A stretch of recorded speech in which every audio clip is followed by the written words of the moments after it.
show today, we discussed two of South Africa's largest clothing stores, Truworths and Foschini. Let's take a quick look at their credit funding businesses. Now, Daniel, we were chatting about this earlier. They're both highly dependent on that credit function, and perhaps you can just take us through those stats again.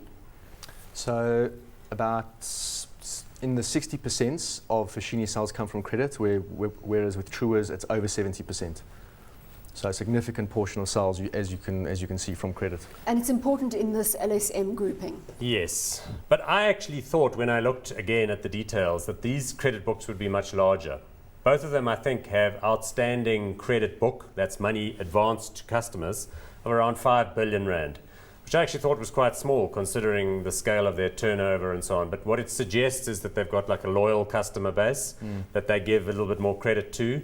And you've seen the same kind of thing, very short, high loan interest to initial clients, and then when they demonstrate that they're good payers, those loan periods start getting bigger. So people have Truworths accounts or Foschini's accounts which they go and spend on when they need new outfits for work or for some special function or for the Christmas party or whatever. But doesn't that work into that whole consumer credit bubble and where we go? And yes, they've all been allocating a little bit more to provisioning for the size of the book and so on. But so far, so good. None of them really appear to be in too much distress as a function Daniel, of this. is it not just a matter of time before we see distress on these books? So in terms of the whole unsecured loan story, I don't believe that's going directly into these retail sales, because the interest rate that guys can get directly from the retailer are much more preferable to the rate that they could get from a micro lender. But I think that if someone has... They're still spending more than they've got, that's the point. Exactly. If someone has an unsecured loan and they have a Truworths or Foschini account, even though they're spending less on the one account, if the unsecured loan bites into their disposable income, they're going to have less to pay off their debt. So I think there definitely is risk there. Yeah, but I guess it all depends on where you are in the market. My sense would be that the kind of customers that are shopping at these places are probably already sort of employed people in sort of office jobs and stuff like that. So they are dealing with a kind of customer who has got a That's quite a big assumption.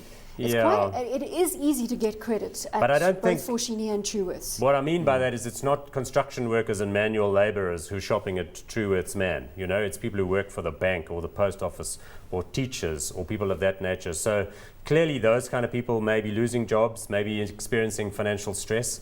But I don't think this is going to be the focus. I don't think either of these people are going to be the first casualties in an unsecured lending disaster that may be lying ahead. I want to go back to those stats. So 60% of Foschini's business is credit related. 70% of sales in Truworths' book is credit related. Those are big exposures. Surely, or am I getting hysterical about nothing? No, those are massive numbers, and like I said before, that's how the model runs, because you're selling to a person who doesn't have the full amount on them to buy that garment. So you need to offer them credit to make up the shortfall. That doesn't necessarily mean that there's a disaster waiting to happen. Doesn't mean that they are on their last 10 rand and they're buying something from Truworths and making up the balance. It just means that they have money to spend, but they'd like to spend something a bit extra to get maybe that higher level of fashion, and they're prepared to take on a bit of a loan for that fashion jump. So it's very calming. He's removed the hysteria from the conversation. And let's look at the other side of the equation, is where these guys getting the money from. Both of them have well-established corporate issuance programs that have, existed over many years. So they are good, corporate issuers in that space. And they all have, appropriate series of relationships with banks and other financiers that have fed them on the other side. So who's edging ahead in the credit space?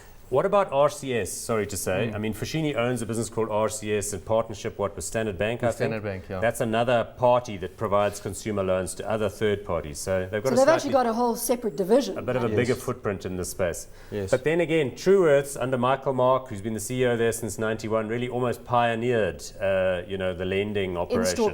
In-store credit. And so they've been very good at it over the years. You're not giving me any answers, and we're really battling again today. It's this new format of the show. I'm not excellent. Sure. Look, they're both excellent. So you head on head here again. Yeah. Daniel. In terms of credit, I'd say that they've both got similar size books, and they've both got similar size bad debt write-offs from that book. So taking that into account and looking at the numbers, if you've got a higher margin coming out from Truworths, you're making more money from your clothing. That means that you're able to absorb more of a bad debt charge than Foschini. So if things did go south, right, and you've got a bad debt uptick in both of them, Truworths is sitting with more before the bad debt than Foschini. So Foschini is going to be hit quite a bit harder, if that makes sense. Don't you like his analysis? Sounds bloody clever, man. So from that point of view, I would definitely prefer Truworths.